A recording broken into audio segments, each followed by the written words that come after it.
ഇത്ര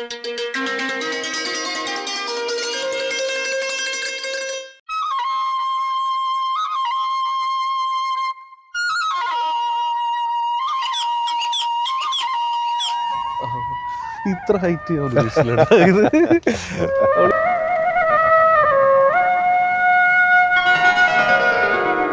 സാധാരണ ഇതാർക്ക് കൊടുക്കുന്നതല്ല. പിന്നെ നിങ്ങൾക്ക് എന്തെങ്കിലും ഒരു തടസ്സം വന്നാൽ ഞാൻ പിടിച്ചു തരണം, മര്യാദക്ക് എടുക്കണം. അത് ഇങ്ങോട്ടുണ്ടോ അങ്ങനെയൊക്കെയാണോ എടുക്കുന്നത്? ഇത് ഇങ്ങോട്ട് ഇത് പിടിച്ചിട്ട് ഇതിങ്ങനെ എടുക്കുക. ഇത്രയും നല്ല സ്ഥലത്ത് എന്താ ആൾ ഫോട്ടോഗ്രാഫി അനുവദിക്കാത്ത? നമ്പർ വേണം എൻ്റെ കോർപ്പറേഷൻ്റെ അനുവാദം. ജനങ്ങളിങ്ങനെ കുറെ പിള്ളേരെല്ലാം എന്തുകൊണ്ടാണ് പുറത്തേക്ക് പോകുന്നത്? ഇത്രയും നല്ല സ്ഥലത്തൊക്കെ കുറച്ചുകൂടെ ക്ലീൻ ആക്കിയിട്ട് പാർക്ക് എല്ലാം ഫോട്ടോ ഒക്കെ എടുക്കാൻ അനുവദിക്കണം. ആൾക്കാർക്ക് പ്രാന്താണ്. അടിമത്തങ്ങളെ പൊട്ടിച്ചെറിയാൻ പിഴച്ച നീതികൾ ഉടച്ചു വാർത്താൻ. കേരളത്തിൽ നിന്ന് രാജ്യസഭയിൽ പോയിട്ടുള്ള ആൾക്കാരിൽ ഏറ്റവും പ്രായം കുറഞ്ഞ 3 പേരാണ് ഇപ്പൊ രാജ്യസഭയിലുള്ളത്. ജെബി, മാഷ്, റെയിം. ഒരു ലെജിസ്ലേറ്റീവ് എക്സ്പീരിയൻസും ഇല്ലാതെ, നിയമസഭ കണ്ടിട്ടില്ലാത്ത, MLA ആയിട്ടില്ലാത്ത 3 പേര് ഈ പറയുന്ന രാജ്യസഭയിൽ പോകുന്നു. പൊളിറ്റിക്കൽ എക്സ്പീരിയൻസ് പറഞ്ഞു കഴിഞ്ഞാൽ വേണമെങ്കിൽ എൻ്റെ ഒരു കുടുംബ സാഹചര്യം വെച്ചാൽ ഞാൻ ജനിച്ചു വീഴുമ്പോൾ തന്നെ ഉണ്ടെന്ന് പറയേണ്ടി വരും. കാരണം ഞാൻ വളരെ ട്രഡീഷണൽ ആയ പാർട്ടി ഫാമിലിയിലാണ്. എൻ്റെ 2 ഗ്രാൻഡ് ഫാദേഴ്സും കമ്മ്യൂണിസ്റ്റ് പാർട്ടിയുമായിട്ട് വളരെ സ്വാതന്ത്ര്യ സമര സേനാനികളും കൂടിയായിരുന്നു. ഗ്രാൻഡ് ഫാദേഴ്സ് 2 പേരും ആയിരുന്നു. ഒരാള് കൗമ്പായ സമരത്തിന്റെ നേതാവായിരുന്നു, അച്ഛൻ. അമ്മയുടെ അച്ഛൻ സ്വാതന്ത്ര്യ സമര സേനാനിയും ഗ്രാമപഞ്ചായത്തിന്റെ പ്രസിഡന്റും താമ്രപത്രം വിന്നർ, അതൊക്കെ ഒരു അവാർഡി എന്നാണ് പറയുന്നത്, അതൊക്കെ ആയിരുന്നു പഴയൊരു തലമുറ. ഞാൻ പാർട്ടിക്കകത്താണ് ജനിച്ചു വീണത് എന്ന് വേണമെങ്കിൽ പറയാം. അവരുടെ എക്സ്പീരിയൻസ് എന്ന് ചോദിച്ചാൽ വർഷങ്ങൾ എക്സ്പീരിയൻസ് ആണ്. പിന്നെ ബാലവേദി, വിദ്യാർത്ഥി ഫെഡറേഷൻ, പിന്നെ യുവജനം പാർട്ടി, അങ്ങനെ ഞാൻ മിക്കവാറും വഹിക്കാത്ത പദവികൾ ഇല്ലാന്ന് പറയാം സംഘടനാ രംഗത്ത്. ഏറിയും കുറഞ്ഞു. അപ്പൊ ചെറിയ പ്രായത്തിൽ തന്നെ ജില്ലാ സെക്രട്ടറി ആയിരുന്നു. നമ്മളെ ഒരു ഇന്ത്യൻ കേരളീയ സാഹചര്യത്തിന് ചെറിയ പ്രായം, പാശ്ചാത്യ ഞാൻ പറയുന്നത്. അപ്പൊ അങ്ങനെ ആയി. അതിനിടയിൽ രാജ്യസഭയിലേക്ക് പോകുന്നു എന്ന് പറയുന്നത് അന്നത്തെ പാർട്ടി നേതൃത്വം രാജ്യസഭയിലേക്ക് അയക്കാൻ തീരുമാനിച്ചു. യഥാർത്ഥത്തില് ഈ മറ്റ് പല സംസ്ഥാനങ്ങളിൽ നിന്നും പ്രായം കുറഞ്ഞവർ ഇപ്പൊ വരുന്നുണ്ട്. പണ്ടത്തെ പോലെ രാജ്യസഭ ഒരു സീനിയേഴ്സിന്റെ ഹൗസ് ആണെന്നുള്ള ധാരണ ഇപ്പോ മാറിയിരിക്കുന്നു. കുറെ ഒത്തിരി പേര് വരുന്നുണ്ട്. പിന്നെ എന്തെങ്കിലും കാര്യമായ സഹായം ചെയ്തിരിക്കുന്ന മറ്റേ ജസ്റ്റിസുമാർ ഒക്കെ വരുന്നുണ്ട്. അപ്പൊ അങ്ങനെ ഒരു തരത്തിൽ ഒരാളെ ഒന്ന് സുഖിപ്പിക്കാൻ കൊടുക്കുന്ന ഒരു പദവി കൂടിയായിട്ട് അത് പലപ്പോഴും വരുന്നുണ്ട്. രാജ്യസഭയിലാണെങ്കിലും വലിയൊരു ഒരു കാലം എനിക്ക് തോന്നുന്നു ഇപ്പോഴും കേരളത്തിലാണ്. അല്ല, ഒന്നാമത് ഞങ്ങളെ ഒരു പാർട്ടി എന്ന് പറയുന്നത് പാർലമെന്ററി രംഗത്ത് വളരെ ദുർബലാണല്ലോ. അതേസമയം ഞങ്ങളെ ഒരു പാർട്ടിയുമുള്ള നിലയിൽ എല്ലാ പ്രദേശങ്ങളിലും സാന്നിധ്യമൊക്കെയുള്ള ഒരു പാർട്ടിയാണ്. അതായത് ജനങ്ങൾ സാധാരണ കാണുന്നതിനേക്കാൾ അപ്പുറത്ത് ഒരു സ്വാധീനമുള്ളൊരു പാർട്ടിയാണ് CPI. പക്ഷെ അതിപ്പോ ഞാൻ താങ്കളോട് പറഞ്ഞാല് പക്ഷെ താങ്കൾക്ക് ഉള്ളിൽ തോന്നുമോ എന്തൊരു തട്ടാണ് രാവിലെ തന്നെ പറയുന്നതെന്ന്. പക്ഷെ അങ്ങനെയല്ല. ഞാൻ പറഞ്ഞത് ഇപ്പൊ എല്ലാ ജില്ലകളിലും പാർട്ടി ഘടകങ്ങളുണ്ട് മിക്കവാറും എന്ന് പറഞ്ഞാൽ. അവിടങ്ങളിലൊക്കെ സംവിധാനങ്ങളുണ്ട്, അവിടങ്ങളിലൊക്കെ പ്രോഗ്രാം ഉണ്ട്. അപ്പൊ ഇതൊക്കെ കുറെ ഓടിയെത്തേണ്ടി വരും. MP മാരാകുമ്പോൾ കുറച്ചും കൂടെ സൗകര്യത്തിന്റെ പ്രശ്നമുണ്ട്. ഒന്നത്. രണ്ടാമത്തെ കാര്യം, ഞാൻ പാർട്ടിയുടെ 11 അംഗ കേന്ദ്ര സെക്രട്ടേറിയറ്റിന്റെ ഭാഗമാണ്. അപ്പോൾ national secretaries, one of the national secretaries ആണ്. അപ്പൊ അതുകൊണ്ട് കുറെ ഉത്തരവാദിത്വമുണ്ട്. അതുകൊണ്ട് ഇത് അങ്ങോട്ടും ഇങ്ങോട്ടും സഞ്ചരിച്ചുകൊണ്ടിരിക്കുന്നുള്ളതാണ്. നമ്മൾ നേരത്തെ സംസാരിച്ചൊരു സാധനം ഉണ്ടല്ലോ, ഈ എലക്ഷൻ കഴിഞ്ഞപ്പോൾ തൊട്ട് വീട്ടിൽ പോവാതെ ഈ പറയുന്ന എലക്ഷനുമായിട്ട് ബന്ധപ്പെട്ട് ആ റിസൾട്ടിൻ്റെ അനാലിസിസും ആ റിസൾട്ടിൻ്റെ കമ്മ്യൂണിക്കേഷനും പാർട്ടി കേഡറിലേക്ക് എത്തിക്കുക, പല സ്ഥലങ്ങളിൽ ക്ലാസ് എടുക്കാൻ പോവുക. അപ്പം ഇത് ഓൾമോസ്റ്റ് നമ്മൾ ആലോചിച്ചാൽ ഈ സത്യനന്ദിക്കാണ്ട് മറ്റേ സന്ദേശ സിനിമയിൽ ശ്രീനിവാസൻ ചെയ്യുന്ന പരിപാടി തന്നെയാണ്. അത് ഓരോ സ്ഥലത്ത് പോയിട്ട് എന്തുകൊണ്ട് നമ്മൾ തോറ്റു എന്നുള്ള വിശദീകരണ ക്ലാസ്സാണ്. അതെനിക്കൊന്ന് കുറച്ച് ഡീറ്റെയിൽഡ് ആയിട്ടൊന്ന് കേൾക്കണം എന്നുള്ളത്. അതിന് മുന്നേ ഈ തുടക്കം തൊട്ട് പറയണം. അപ്പം നമ്മൾ ആ റിസൾട്ട് വരുന്ന ദിവസം തൊട്ട് നമുക്ക് നോക്കാം. റിസൾട്ട് വരുന്ന ദിവസം എവിടെയായിരുന്നു, എന്തായിരുന്നു ചെയ്തുകൊണ്ടിരുന്നത്? എല്ലാ തവണയും റിസൾട്ട് വരുന്ന ദിവസം പാർട്ടി ഓഫീസിലായിരിക്കും. ഓക്കെ. ആൾക്കാരുടെ കൂട്ടത്തിൽ റിസൾട്ട് കാണും. അത് വിജയത്തിന്റെ ആഹ്ലാദം പങ്കിടുന്നതിനോ അല്ലെങ്കിൽ തോൽവിയുടെ ആഘാതം ഉണ്ടെങ്കിൽ അത് പങ്കുവെക്കുന്നതിനോ ഒക്കെ വേണ്ടിയിട്ടാണ് എപ്പോഴും ഓഫീസിൽ ഇരുന്നിട്ട് മാത്രമേ കാണൂ. ഞാൻ ഒരു ഇലക്ഷനിൽ മത്സരിച്ചു 2011 നിയമസഭ, കേരള നിയമസഭയിലേക്ക്. അന്ന് ഞാൻ തോൽക്കുമല്ലോ, ഇരിക്കൂറാണല്ലോ. പിന്നെ വേറെ നമ്മള് ഒരു മനസ്സിലാക്കാൻ എളുപ്പമാണല്ലോ. ഞാൻ വോട്ടിംഗ് കേന്ദ്രത്തിൽ പോയിട്ട് നേരെ വന്നത് പാർട്ടി ഓഫീസിലാണ്. പിന്നെ അത് കഴിഞ്ഞ് CPM ഓഫീസിലും പോയി നന്ദിയൊക്കെ പറഞ്ഞു. കാരണം അവരേറ്റവും നന്നായിട്ട് പ്രവർത്തിച്ചാണ്. തോറ്റാലും ഞാൻ അപ്പൊ ഓഫീസിലാണ് ഉണ്ടാവുന്നത്. മറ്റ് സംസ്ഥാനങ്ങളിലെ തെരഞ്ഞെടുപ്പ് ഫലങ്ങൾ അജയ് ബോൾ ഇരുന്ന് കണ്ടിട്ടുണ്ട്. അതൊന്നും വേറെ ഒരു കാരണം കുറെ റിസൾട്ട്സ് ഒക്കെ നമുക്ക് നമ്മൾ ക്യാമ്പയിൻ നടത്തുമ്പോൾ നമ്മൾ പല കാര്യങ്ങളും പറഞ്ഞാലും നമുക്കതിനൊരു ധാരണ ഉണ്ടാവും എന്താണെന്നുള്ളത്. അതായത് വേറെ അതിനകത്തൊരു പിന്നെ കാത്തിരിക്കേണ്ട പ്രശ്നമൊന്നും വരുന്നില്ല. പലപ്പോഴും നമുക്കൊരു ഫീൽഡിൽ നിന്ന് മനസ്സിലാവും. പക്ഷെ നമ്മൾ ആ ഘട്ടത്തിൽ നമുക്കത് ഡിസ്ക്ലോസ് ചെയ്യാൻ പറ്റില്ല. അത് ഒരുപാട് കാഡേഴ്സിന്റെ മൊറലിനെ ബാധിക്കും. അപ്പോൾ സ്വാഭാവികമായിട്ട് ഒരു ചോദ്യം വരിക, ഇത് മനസ്സിലാക്കിയിട്ട് എന്തെങ്കിലും പ്രിവെന്റ് ചെയ്യാനും പറ്റില്ല. അത് നമ്മൾ അതൊരു റിയാലിറ്റി ആയിട്ട് ഉൾക്കൊള്ളുമ്പോഴാണ് അതൊരു ഘട്ടം കഴിയുമ്പോൾ നമുക്ക് ട്രെൻഡ് മനസ്സിലാവും. പക്ഷെ എന്നാലും അതിനെയും കടത്തി വെട്ടുമ്പോൾ ചില സാഹചര്യങ്ങളുണ്ടാവും. ഇപ്പൊ പയ്യന്നൂരിലെ തോൽവി, അത് എന്ന് പറയുന്നത് നമ്മുടെ രാഷ്ട്രീയ അനുഭവത്തിന്റെയും അല്ലെങ്കിൽ ഒരു പ്രവചന ശേഷിയുടെയും ഒക്കെ അപ്പുറത്ത് പോയ ഒരു കാര്യമാണ്. അപ്പൊ അത് ഇപ്പം മറ്റ് പല സത്യസന്ധമായിട്ട് പറയുന്നതിൽ വളരെ നന്ദിയുണ്ട്. കാരണം അത് സത്യസന്ധ എന്ന് പറഞ്ഞു കഴിഞ്ഞാല് ഒരു റിയാലിറ്റിയാണിത്. ഞങ്ങളിപ്പോ ബാക്കിയെല്ലാം ഇപ്പോ ഒരു കുറെ കാര്യങ്ങളൊക്കെ മനസ്സിലാക്കാൻ കഴിഞ്ഞാലും അതങ്ങ് ഞെട്ടിച്ചു. എന്റെ രാഷ്ട്രീയ ജീവിതത്തിൽ ഞാൻ എന്റെ രാഷ്ട്രീയ ജീവിതം എന്നൊക്കെ പറയുമ്പോൾ അങ്ങനെയൊക്കെ പറയുന്നത് കുറച്ചൊരു അതിര് കടന്നാണ്. എന്നെ ഏറ്റവും ഞെട്ടിച്ച ഒരു തോൽവി ഏതാണെന്ന് ചോദിച്ചാൽ പയ്യന്നൂരിലെ തോൽവിയാണ്. അത് പയ്യന്നൂരിലെ തോൽക്കുമെന്ന് ഞാൻ പയ്യന്നൂരിലെ വോട്ടറല്ല. പയ്യന്നൂരിലെ പഴയ MLA ആയിട്ട് എനിക്ക് വ്യക്തിബന്ധമുണ്ട്. പയ്യന്നൂരിലെ ഞങ്ങളെ പാർട്ടിക്കാരെല്ലാം തന്നെ വളരെ സിൻസിയറായിട്ട് LDFന് വേണ്ടി ഇറങ്ങി. അതൊക്കെ ഞാൻ പിന്നെ പുതിയ MLA ആയിട്ട് എനിക്ക് യാതൊരു തരത്തിലുള്ള കണക്ഷൻ ഞാൻ നേരെ കണ്ടിട്ട് പോലുമില്ലാമാണ് എനിക്ക് തോന്നുന്നത്. പക്ഷെ അസാധാരണ തോൽവിയായി പോയത്. ഞാൻ പറഞ്ഞ അങ്ങനെയുള്ള ചില ഒഴികെ ബാക്കിയെല്ലാം നമ്മളൊരു പ്രഡിക്ഷന്റെ റേഞ്ചിനകത്ത് വരുന്നതാണ്. ആ റൂമില് കോൺവെർസേഷൻ എങ്ങനെയായിരുന്നു? ആ റൂമിൽ ആ സമയത്ത് ഒരു അറ്റ്മോസ്ഫിയർ എങ്ങനെയായിരുന്നു ഈ പയ്യന്നൂരിന്റെ റിസൾട്ട് വരുന്ന സമയത്ത്? അല്ലെ, അതെന്ന് പറഞ്ഞു കഴിഞ്ഞാല് ഇതെന്ന് പറഞ്ഞാൽ ഈ ആകെ മുങ്ങിയ പിന്നെ കുടിലില്ല എന്ന് പറയുന്ന പോലത്തെ പിന്നെ ശീതമില്ല എന്ന് പറയുന്ന പോലെയാണ്. കാരണം ഇത് ആ കൗണ്ടിങ്ങിന്റെ ഒരു തുടക്കത്തിൽ കുറച്ച് ഇതുണ്ടായിരുന്നല്ലോ. അത് കഴിഞ്ഞപ്പോ ഇത് ഏതാണ്ട് മറ്റേ ഒരു വളരെ വളരെ വൺ സൈഡഡ് ആയിരിക്കുന്ന ഒരു ഇതിലേക്ക് വന്നല്ലോ. പിന്നെ ആ കൂട്ടത്തിൽ അത് വേറെ പിന്നെ ഇത്തരം പരാജയങ്ങളൊരു പ്രശ്നം ആ ഘട്ടത്തിൽ അത് ഉണ്ടാക്കുന്ന ഒരു ആഘാതത്തെക്കാൾ പിന്നെയാണ് നമുക്ക് ഈ എല്ലാ ദുരന്തങ്ങളിലെയും ആഘാതങ്ങളുടെ ഒരു പ്രശ്നം. ചിലപ്പോൾ ആ സമയത്ത് നമ്മൾ അതിലെടുക്കിയിരിക്കും. ഇതിപ്പോ രാഷ്ട്രീയത്തിനായിരുന്നിടത്ത് അങ്ങനെയൊന്നുമില്ല കേട്ടോ, തോറ്റു അടുത്ത വഴി നോക്കിയാന്ന് മാത്രമേ ഉള്ളൂ. എന്നാലും ഇത്ര ആയിപ്പോലും നമുക്ക് നല്ലതുപോലെ തോന്നുക കുറച്ച് കഴിയുമ്പോഴാണ്. അപ്പൊ പിന്നെ നമ്മളിപ്പോ എന്നാ പിന്നെ എന്തായാലും തോറ്റു ഒരു ചായ ഒഴിച്ചേക്കാം അല്ലെങ്കിൽ. ശരിയാണ്, ഒരു പോയിന്റ് വരുമ്പോൾ നമുക്ക് അതിലൊരു തമാശയും അതിന് എന്നാലും ഇങ്ങനെയുണ്ടൊരു തോൽവി നമ്മൾ തന്നെ പറയുന്ന ഒരു സാധനത്തിലേക്ക് അത് വരും. പിന്നെ നമുക്ക് ഒരു ചായയൊക്കെ കുറിച്ച് വരാം, എന്തായാലും പോയല്ലോ. ഞാൻ പിന്നെ കുറെ പേര് അപ്പോഴേ പറഞ്ഞിരുന്നില്ല, ഞാൻ അങ്ങനെ കുറെ അധികം മുൻകേ ഞാനിത് പറഞ്ഞിരുന്നു എന്ന് പറയുന്ന കുറെ പേരെ നമ്മൾ കാണും. ഇതൊക്കെ ഇലക്ഷൻ കഴിഞ്ഞാൽ അങ്ങനെ ഒരുപാടുണ്ട്, അങ്ങനെയുള്ള കുറെ ആളുകൾ. അല്ല ഇതല്ല, ഞാൻ അപ്പോഴേ പറഞ്ഞിരുന്നു. എന്താ അപ്പൊ പറഞ്ഞിരുന്നുണ്ടാവില്ല, പക്ഷെ എന്നാലും ഞാൻ അപ്പോഴേ പറഞ്ഞിരുന്നില്ലേ. എനിക്കറിയാം, ഇപ്പൊ എനിക്കറിയാമായിരുന്നു പറയുന്ന ആളുകൾ എണ്ണം കൂട്ടിയാൽ എന്നാ പിന്നെ ഇത് ജയിക്കട്ടെ. പക്ഷെ അത് പറഞ്ഞപ്പോ കാര്യമില്ലല്ലോ. ഞാൻ അപ്പോഴേ പറഞ്ഞില്ലെന്നൊക്കെ പറയാമോ. പിന്നെ നമുക്ക് എപ്പോഴും നല്ല ക്ഷമയിലും അവധാനത്തിലും കാര്യം കാണണം. കാരണം അറിയാമോ, നമ്മള് ഒന്നിനും അവസാന വാക്കില്ലല്ലോ. രാഷ്ട്രീയത്തിന്റെ ഒരു കാര്യം എന്താണ്, നമ്മൾ ഒരുപാട് നിരാശപ്പെടുന്നതിലൊന്നും കാര്യമില്ല. ഇപ്പൊ ഞാൻ ഇന്ത്യൻ നാഷണൽ കോൺഗ്രസ് എന്തോരം വലിയൊരു പാർട്ടിയായിരുന്നു. എനിക്ക് മാസ്റ്റർ തലമുറയ്ക്ക് അത് വളരെ ഇമ്പാക്ട് ഉണ്ട്. നിങ്ങൾ ആ ഒരു ഏജ് നടക്കുന്ന സമയത്ത് ഞാൻ സ്കൂൾ പഠിക്കുന്ന കാലത്താണ് ഇന്ദിരാഗാന്ധി വന്നത്. ഇന്നത്തെ ഒരു 18 വയസ്സുകാരൻ അല്ലെങ്കിൽ 20കളിലുള്ള ഒരാളെ സംബന്ധിച്ച് BJP ആണ് അവന്റെ പൊളിറ്റിക്സിലെ മെയിൻ ശക്തി അതാണ്. പക്ഷെ എനിക്കത് മാഷിന്റെ കേസിൽ ഇന്ന് BJP ഉണ്ടായിരുന്ന അവസ്ഥ അന്ന് കോൺഗ്രസിനാണ് ഇതിനേക്കാൾ സ്ട്രോങ് ആയിരുന്നു. കാരണം 400+ അല്ലേ ഇന്ദിരാഗാന്ധി വധത്തെ തുടർന്നിട്ട് തെരഞ്ഞെടുപ്പ് നടന്നപ്പോ രാജീവ് ഗാന്ധി കിട്ടിയ ഭൂരിപക്ഷം എന്ന് പറയുന്നത് ഒരു ചരിത്രത്തിൽ ഒരിക്കലും ഇല്ലാത്തതാണല്ലോ. ഒരാൾക്കും കിട്ടിയില്ലല്ലോ. പിന്നെ 1985 ഒരു പത്രം എന്ന് വരവേറ്റത് 1, 9, 8 എഴുതിയിട്ട് പിന്നെ 5 പകരം കൈപ്പത്തിയാണ്.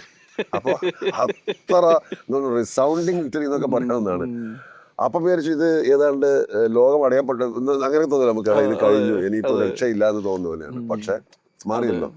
അപ്പൊ ഇന്നത്തെ ഈ സാഹചര്യങ്ങളും കാണുന്ന കുറെ ആൾ വിചാരിക്കും ഇതെന്തോ ഭയങ്കര സംഭവമാണ്, ചരിത്രം ഇന്നലെ തുടങ്ങിയല്ലോ.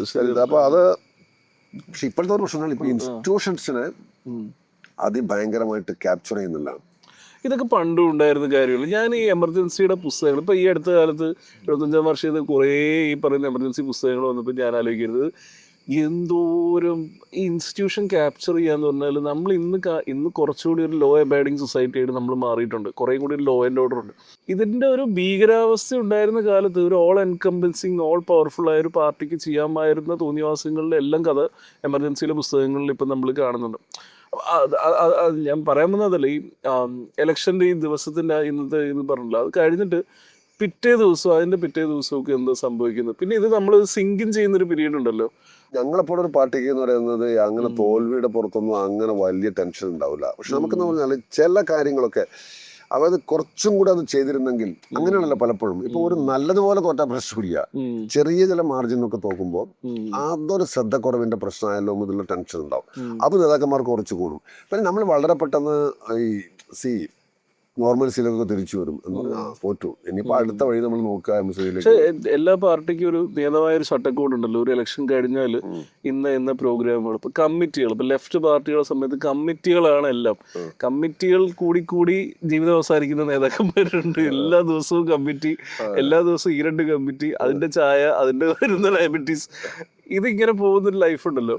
ഇത് എല്ലാ ഇലക്ഷൻ കഴിഞ്ഞാലും ഒരു ചട്ടക്കൂട് അവിടെയുണ്ട്. കമ്മിറ്റിയിൽ പോകുന്നു എന്ന് പറയുമ്പോൾ, കൂടുന്നു എന്ന് പറയുമ്പോൾ വിത്ത് കോൺക്രീറ്റ് ഒരു ഡാറ്റ പ്രൂഫാണ് നമ്മൾ പോയിട്ടിരിക്കുന്നത്. നമ്മൾ ഈ പഠനം കഴിഞ്ഞതിന് ശേഷം പിന്നെ ഈ പറയുന്ന പാർട്ടി ഏർപ്പാടാക്കുന്ന കമ്മിറ്റികളിലെ ചർച്ചകൾ തുടങ്ങുകയാണ്. ഇപ്പോൾ ഏതാണ്ട് എത്ര ചർച്ചകൾ കഴിഞ്ഞിട്ടുണ്ടോ അങ്ങനെ ഇലക്ഷൻ റിലേറ്റഡ് ആയിട്ടുള്ള? ഒരുപാട് മണിക്കൂർ ചർച്ച ഞാൻ കേട്ടു. ഞാനിപ്പോൾ ഈ എത്രയോ ദിവസങ്ങൾ ഇപ്പോൾ കേരളത്തിന് പുറത്ത് ഈ ചർച്ച നടക്കുമല്ലോ. നാഷണൽ കൗൺസിൽ ഞാനൊരു 10-38 ദിവസത്തിനുള്ളിൽ 20 ദിവസം കമ്മിറ്റിയിൽ ഇരുന്ന ആളാണ്.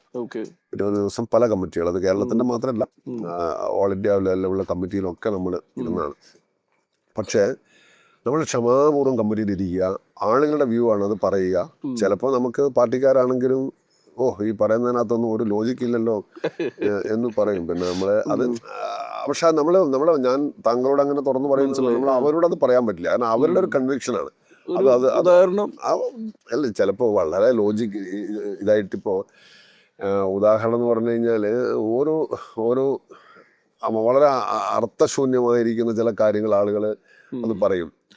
അതിനൊന്നും ഒരു പ്രത്യേകമായിട്ട് ഇപ്പോ ഒരു തോൽവിയുടെ ഒരു ചില ഇൻസിഡൻസ് എടുത്തിട്ട് പറയുക, അല്ലെങ്കിൽ ജാതി മത അടിസ്ഥാനത്തിലുള്ള ഇൻസിഡൻസ് ഒക്കെ എടുത്തിട്ട് ഇത് പറയുക. അല്ലെങ്കിൽ ചിലപ്പോ ഇപ്പൊ ഒരു ജില്ലയിൽ എല്ലാവരും തോറ്റു കംപ്ലീറ്റ്, അല്ല ഒരാൾ മാത്രം ജയിച്ചു. അപ്പൊ പിന്നെ അതൊരു പൊതു ട്രെൻഡാണ്, അല്ലെങ്കിൽ അത് ആ ജില്ലയിൽ അല്ലെങ്കിൽ ആ സംസ്ഥാനത്തിന്റെ പൊതു ട്രെൻഡിന്റെ ഭാഗമായി അത് അവിടെ റിഫ്ലക്ട് ചെയ്തതാണ്. പക്ഷെ നമ്മളെ തോൽവി അങ്ങനെയല്ല, നമ്മളെ തോൽവി വേറെ കാരണങ്ങൾ കൊണ്ടാണ് എന്നൊക്കെ ആളുകൾ പറയുമ്പോൾ അവർക്ക് ലോജിക്ക് ഉണ്ടാവണം. ഇന്നത്തെ പ്രശ്നം ആ ലോജിക്ക് ഇല്ലാതെ പറയുമ്പോഴാണ് നമുക്ക് അത് വളരെ ഇറിറ്റേറ്റിംഗ് അല്ല, നമ്മൾ അത് ഉൾക്കൊണ്ടുപോകും. ഒരു പൊതു ടെൻഡൻസി ഉണ്ടായി.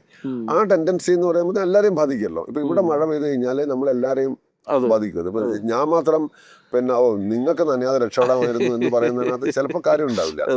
ചിലപ്പോ ഈ കഴിഞ്ഞ 2 മാസങ്ങളിൽ കമ്മിറ്റിയിൽ നടന്നിട്ടുള്ള ചർച്ചകളുമായിട്ട് ബന്ധപ്പെട്ടുള്ള എന്തെങ്കിലും അനുഭവങ്ങൾ പറയൂ?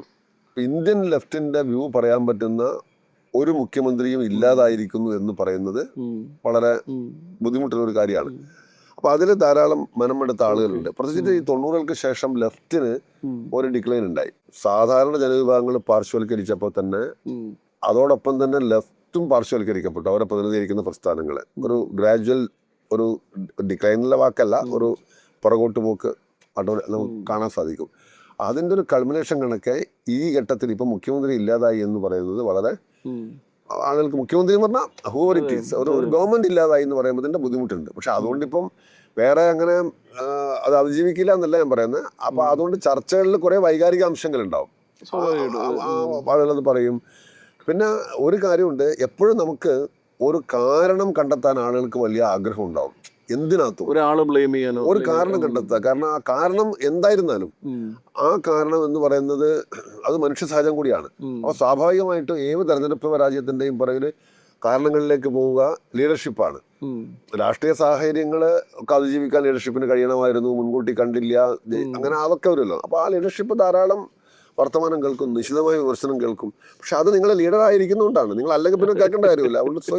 വളരെ ഇതിന്റെ ഒരു ഒരു ടോൺ എങ്ങനെയാണ്? അതായത് ഇന്നത്തെ ഒരു അവസ്ഥ എന്ന് പറഞ്ഞാൽ ഇപ്പൊ താഴേക്കിടയിലുള്ള ഒരു വർക്കറെയാണ് ഇത് ഏറ്റവും കൂടുതൽ കാരണം അവൻ നോക്കുന്ന സമയത്ത് അവരുടെ മെമ്പർ കൗൺസിലർ ലെഫ്റ്റ് അല്ല, മുനിസിപ്പാലിറ്റി അല്ലെങ്കിൽ കോർപ്പറേഷൻ ലെഫ്റ്റ് അല്ല, ജില്ലാ പഞ്ചായത്ത് ലെഫ്റ്റ് അല്ല, MLA ലെഫ്റ്റ് അല്ല, MP ലെഫ്റ്റ് അല്ല, മുഖ്യമന്ത്രി ലെഫ്റ്റ് അല്ല. അപ്പോൾ ഒരു എൻറ്റയർ എക്കോസിസ്റ്റം ഇവരുടെ അകത്തുനിന്ന് മാറുകയാണ്. അതിന് സ്വാഭാവികമായിട്ടും വൈകാരികമായിട്ട് പ്രതികരിക്കുന്നതിൽ ഒരു തോത് കൂടിയിട്ട് ഇപ്പം ഞാൻ മനസ്സിലാക്കിയത് പല കമ്മിറ്റികളിലും വളരെ രൂക്ഷമായിട്ട് ആൾക്കാർ ലീഡർഷിപ്പിനെ വിമർശിക്കുന്ന ഒരു സ്ഥിതി വന്നിട്ടുണ്ട്. ആ ഒരു മറയുണ്ടല്ലോ, ഒരു പൊളൈറ്റ്നെസ്സിന്റെ ഒരു മറ. യോഗത്തിനകത്ത് അതിന്റെ എല്ലാ ഷാർപ്പിലും അത് സ്ട്രെസ് ചെയ്തിട്ട് വളരെ നന്നായിട്ട് ആളുകൾ പറയും. അത് കേൾക്കാതെ മാത്രമേ ഉള്ളൂ. അത് പൊളൈറ്റ്നെസ്സിനെ അങ്ങനെ ബാധിക്കുന്ന കാര്യമല്ല. കാരണം വ്യക്തിബന്ധങ്ങളെയൊന്നും അതൊരിക്കലും തടസ്സപ്പെടുന്നില്ല. പക്ഷെ ഈ പറയുന്ന പോലെ അങ്ങനെ ഓരോ എല്ലാ നിലവാരങ്ങളിലുമുള്ള തകർച്ചയൊന്നും ഇല്ല. ഇപ്പൊ ചില ജില്ലകളിൽ കുറച്ചിപ്പം നമ്മൾ സംസാരിക്കുന്ന ഈ ജില്ല സാധാരണഗതിയിൽ ജില്ലാ പഞ്ചായത്ത് MLA MP അങ്ങനെയില്ല എന്നൊക്കെ നമുക്ക് പറയാം. പക്ഷെ അതൊന്നും കൊണ്ട് അതിന്റെ ബേസ് ഒന്നും പോകുന്നില്ല. ഇപ്പൊ നമുക്ക് ഒറ്റ മാസം കൊണ്ട് തന്നെ ഈ അന്തരീക്ഷം പതുക്കെ മാറി വരുന്നതിന്റെ സൂചനകളാണ്. അതുകൾ വളരെ സമരോത്സുകരാണ്, ന്യായമായ കാരണങ്ങളാണ്. എന്തെങ്കിലും ഒരു സെറ്റ് ചെയ്ത് ഇപ്പം ഒന്നാമത്തെ കാര്യം നമുക്കിപ്പോൾ ഒരു കോൺഗ്രസ് ഗവൺമെന്റിനെ കുറിച്ചൊക്കെ അറിയാലോ, എന്താണ് ചെയ്യാൻ പോകുന്നത് എന്നൊക്കെയുള്ളത്. അതിനൊരു കണക്കുണ്ടല്ലോ. നമ്മൾ ഇതൊരു ആകാശത്ത് നിന്ന് പൊട്ടി വന്ന് ഇന്ത്യയിലെ ജനങ്ങൾക്കോ മലയാളിക്കോ അറിയാത്ത ഒന്നൊന്നുമല്ലല്ലോ, ഒരു മിറാക്കളൊന്നുമല്ല. അപ്പം സ്വാഭാവികമായിട്ടും എങ്ങോട്ടാണ് ഇത് പോകാമെന്നുള്ളതിനെ കുറിച്ചൊക്കെ ഞങ്ങൾക്കൊരു കാഴ്ചപ്പാടുണ്ട്. ആ നിലയിലുള്ള നിരാശയൊന്നുമില്ല. പിന്നെ കുറച്ച് പ്രതിപക്ഷത്തൊക്കെ ഇരുന്ന് സമരമൊക്കെ നടത്തണം എന്ന ചിന്താഗതി എനിക്ക് തോന്നുന്നു കുറേ ആളുകൾ ഉണ്ടായിരുന്നതാണ്. നമ്മൾ വളരെ ഫ്രാങ്കായിട്ട് പറയുമ്പോൾ കുറച്ച് ഇരിക്കട്ടെ എന്ന ചിന്താഗതി കുറെ മനുഷ്യർക്ക് ഉണ്ടായിരുന്നത്. യഥാർത്ഥത്തില് UDFും അതിന്റെ കൂടെ ലെഫ്റ്റിന്റെ തന്നെ ഒരു പരമ്പരാഗത വോട്ടർമാരിലെ അല്ലെങ്കിൽ വോട്ട് ചെയ്യുന്നവരിലെ ഒരു വിഭാഗവും കൂടെ ചേർന്നാണ് ഈ തോൽവി ഉണ്ടാക്കിയതെന്നാണ് എനിക്ക് തോന്നുന്നത്. ഇത് ഞാൻ ഇയാളെ പേര് പറയുന്നില്ല, പേര് പറഞ്ഞാൽ ചിലപ്പോൾ പുള്ളിക്ക് പ്രശ്നമാണ്. കാരണം ഇത് ഈ പാർട്ടിയുടെ ഒരു രഹസ്യ കോഡൊക്കെ ഉണ്ടല്ലോ, അപ്പൊ അതുകൊണ്ട് ഞാൻ പേര് പറയുന്നില്ല. പക്ഷെ ഞാനൊരു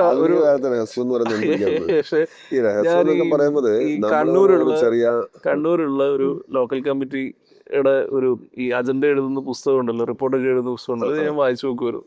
പുറത്തെ ആൾക്കാർ വായിച്ചു നോക്കാൻ പാടില്ലാതാണ്. പക്ഷെ അതിനകത്ത് CPMന്റെ ആണ്. അപ്പൊ അതിനകത്ത് ഞാൻ കണ്ടൊരു വ്യത്യാസം എന്ന് പറഞ്ഞാൽ ഈ ഇലക്ഷന്റെ മുന്നേ ഒക്കെ ഇതിനകത്ത് രൂക്ഷമായിട്ടുള്ള വിമർശനങ്ങളൊക്കെ കമ്മിറ്റിയിൽ പറയുന്നുണ്ട്, അതിന്റെ മിനിറ്റ്സിൽ അതുണ്ട്.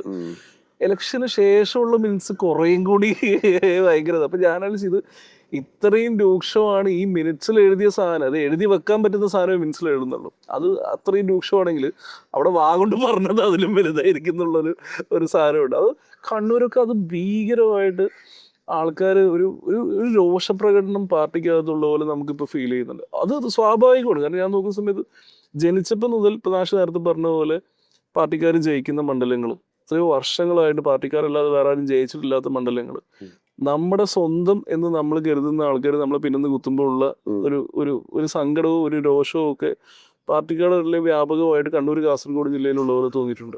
അല്ല, അതിനകത്ത് ഒരു കാര്യം, ഈ കണ്ണൂർ കാസർഗോഡ് ജില്ലകളിലും ഈ ലോക്സഭാ തെരഞ്ഞെടുപ്പ് കാലത്തുണ്ടാവുന്ന പറയുന്നത് വ്യത്യാസമാണ്. അപ്പൊ ഞാൻ പറയുന്നത് ഒരേ വോട്ടർ തന്നെ 2 തെരഞ്ഞെടുപ്പുകളിൽ 2ആയിട്ട് വോട്ട് ചെയ്യുന്നത് നിരവധി അനുഭവങ്ങളുണ്ട്. ഇപ്പൊ കാസർഗോഡ് ജില്ലയിൽ നേരത്തെ ഉണ്ടായിരുന്ന MLA-മാരെന്ന് പറയുന്നത് LDF ആയിരുന്നല്ലോ ഭൂരിപക്ഷം.